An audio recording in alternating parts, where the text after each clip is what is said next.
নমস্কার বন্ধুরা, মল্লিকা কিচেনে এই যে আজ কচু গাছ নিয়েছি। একদম কচু গাছের একটি রেসিপি বানাবো। আপনারা কিন্তু শুরু থেকে শেষ পর্যন্ত আমার সঙ্গে থাকবেন।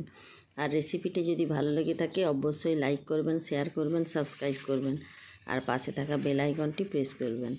এবার এটাকে আমি ছোট ছোট করে কেটে নিচ্ছি। কচু ডাঁটার কিন্তু এভাবে এরকম চঁচ তুলতে হয়।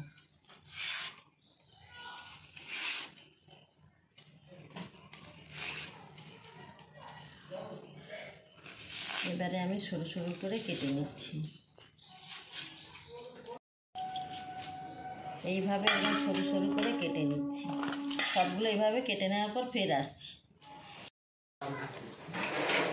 কড়াতে একটু জল দিয়ে দিয়েছি আর একটু হলুদের গুঁড়ো দিয়ে দিয়েছি। এবার এই কচু ডাঁটাগুলোকে ভালো করে ধুয়ে নিয়েছিলাম। এবার একটু জলে ভাপিয়ে নিচ্ছি। এই কচু ডাঁটাগুলো তুলে কিন্তু আমি একটা ঢাকনা চাপা দিয়ে দিচ্ছি। এবার আমি ঢাকনাটা খুলে নিচ্ছি। কচু ডাঁটাগুলো ভাপানো হয়ে গেছে। এবার আমি জল থেকে একটি পাত্রে তুলে নিচ্ছি।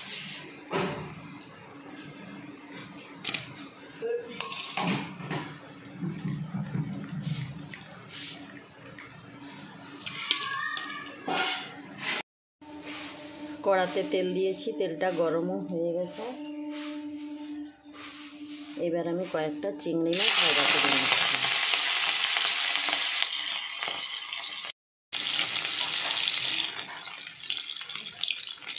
চিংড়ি মাছগুলো কিন্তু ভাজা হয়ে গেছে। এবার আমি একটি পাত্রে নামিয়ে নিচ্ছি।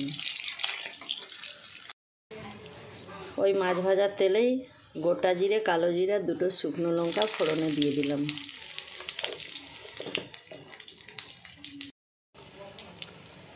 জিরা লঙ্কা সব কিন্তু ভাজা ভাজা হয়ে গেছে।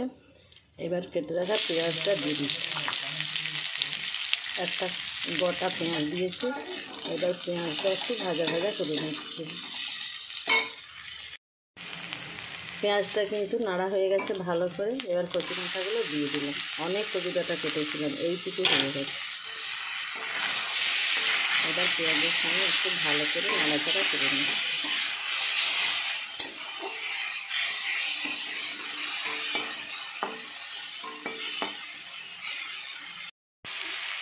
এবারে কিন্তু আন্দাজ মতো হলুদের গুঁড়ো দিয়ে দিচ্ছি আর দিয়ে দিচ্ছি লবণ। দিয়ে ভালো করে আবার নাড়াচাড়া করে নিচ্ছি। আর ভেজে রাখা চিংড়ি মাছগুলো দিয়ে দিলাম।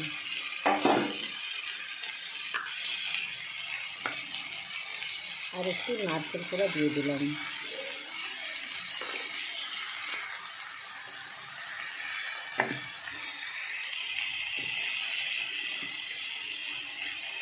আর একটু কাঁচা ছোলা দিয়ে দিলাম।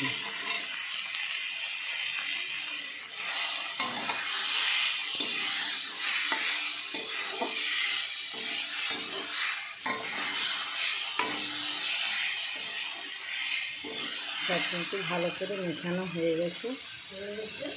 এবার পরিমাণ মতো জলটা ঢেলে দিচ্ছি।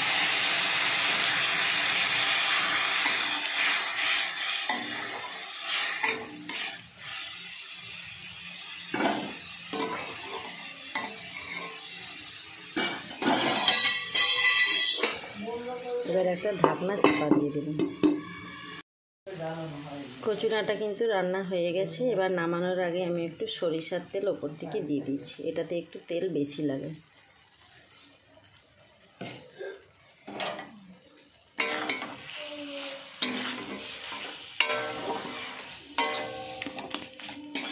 এবার কিন্তু আমি একটি পাত্রে নামানোর পর ফের আসছি। খুব সুন্দর দেখাচ্ছে কিন্তু আমি নামিয়ে নিয়েছি। এবার আমি পরিবেশন করছি। আজকের মতো তাহলে টাটা।